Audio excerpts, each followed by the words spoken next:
Last video में हम लोगों ने स्टैम्प बनाया। स्टैम्प बनाने के लिए एरिया क्लियरेंस टूल का यूज किया, लेकिन स्टैम्प वाला सेक्शन था बहुत बेटर तरीके से नहीं बन पाया था। इसे इतना बेटर एंड स्मूथ बनाने के लिए हमें एक और वी बिट कार्विंग टूल की ज़रूरत पड़ेगी। सो इस वीडियो में हम next V bit carving tool के बारे में सीखेंगे। इस टूल का यूज हमेशा टेक्स्ट की कार्विंग करने के लिए किया जाता है।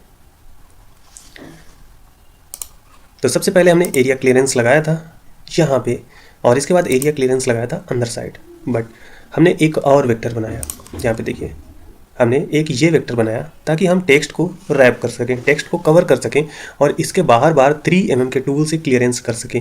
3 mm का टूल जल्दी मटेरियल रिमूव करता है और कार्विंग टूल में टाइम लगता है, इसलिए हम कार्विंग टूल के लिए कम से कम जगह पे ही मटेरियल रिमूव करना चाहते थे। इसको कैसे किया मैं पूरे तरीके से करके दिखाता हूँ, ठीक है। और ये जो सिमुलेशन का रिजल्ट है इसको इरेज कर देता हूँ।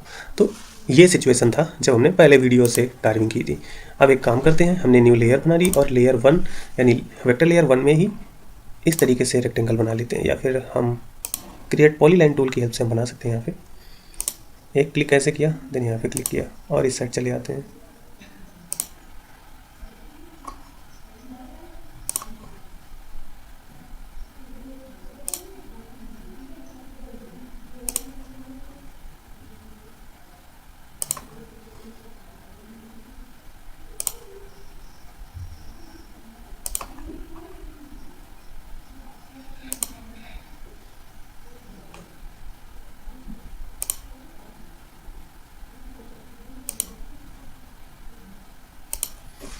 और स्किप कर देना है, फिर जो एक्स्ट्रा बचा है उसको हम ट्रिम कर लेते हैं ट्रिम टूल से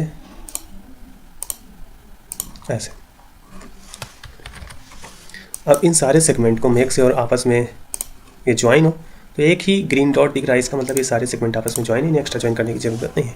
अब इसके बाद इनको ऑफसेट भी करना होगा। सो ऑफसेट टूल में जाते हैं और आउटसाइड की ओर 1 mm ऑफसेट कर लेते हैं इस तरीके से। जो नया आउटसाइड वाला वेक्टर मिला है इसको सेलेक्ट करना है और इस वाली लाइन को यहाँ पे टच करा देना है, क्योंकि जो ये एरिया है ये इसको नहीं रिमूव करना है हमको। तो अब नोड की हेल्प से इस नोड को मूव करके यहाँ पे पुट कर देते हैं। सेम ऐसा ही इधर भी कर लेते हैं।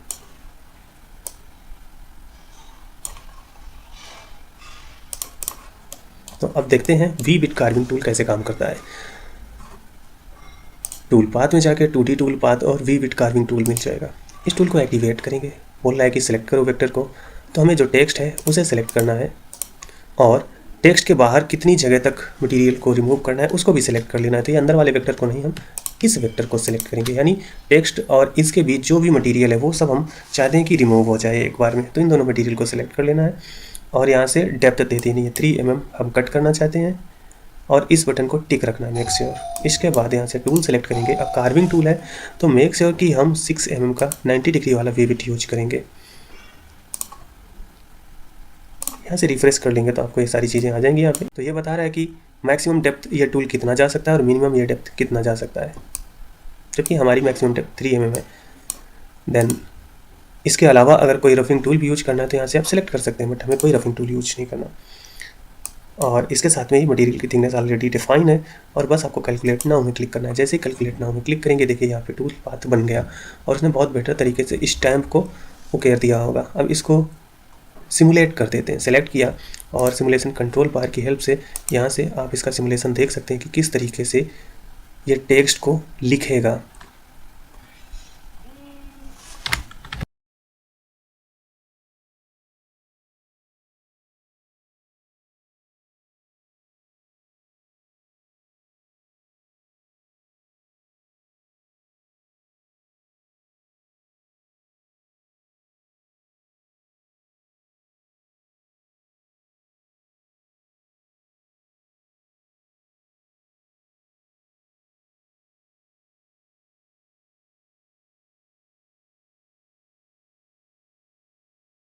तो इस तरीके से स्टैम्प बेटर तरीके से बन चुका है।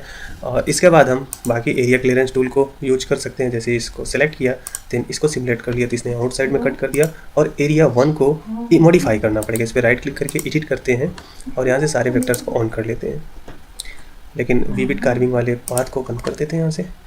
तो देखिए ये दोनों चीज़ें सिलेक्टेड हैं, इसके साथ में शिफ्ट दबा के हम अंदर वाले पाथ को सेलेक्ट करेंगे, क्योंकि यहाँ तक तो कार्विंग हो चुकी है। हम चाहते हैं कि इससे नीचे कुछ मटेरियल रिमूव हो जाए ताकि जब स्टैंप लगे तो ये ऊपर कुछ भी ना आए। और इतना करने के बाद हम यहाँ से कैलकुलेट में क्लिक करेंगे और इसको भी सिमुलेट कर देते हैं। तो ये देखिए ये रिजल्ट सिमुलेट हो गया। अब यहाँ पे हमारा टारगेट ये है कि जब ये एज ए स्टैंप इसको यूज किया जाए तो ये हिस्सा कागज़ में लगे, ये हिस्सा लगे, ये हिस्सा लगे और ये टेक्स्ट लगे, इसके अलावा कुछ भी ना लगे। तो जो ये लाइन रह गई है ये देखिए ऊपर से नीचे है, यानी ये कागज़ में नहीं लगेगी। तो अब ये जो डिज़ाइन है ये सेफ डिज़ाइन तैयार हो गई। तो इस तरीके से हम वी विड कार्विंग टूल का यूज करते हैं टेक्स्ट की स्टैंप बनाने में या फिर टेक्स्ट को करने में। इस पर राइट क्लिक करके इसके और ऑप्शन को समझ लेते हैं। तो यहाँ पे सबसे पहले वेक्टर ही सिलेक्ट करना है, देन यहाँ पे हमें डेप्थ देनी होती है और इसको टिक रखें। ये क्या करता है कि मैक्सिमम लिमिट तक जाने की कोशिश करता है, यहाँ पे टिक कर देंगे। तो जहाँ पे जितना जा सकता है ये टूल उतना डीप जाने की कोशिश करता है। देखिए कुछ जगह पे ज़्यादा डीप गया होगा और कुछ जगह पे कम डीप गया है। तो जैसे यहाँ पे देखिए बहुत डीप तक चला गया और यहाँ पे कम डीप गया। तो इतने सारे ऑप्शन होते हैं वी विड टूल में।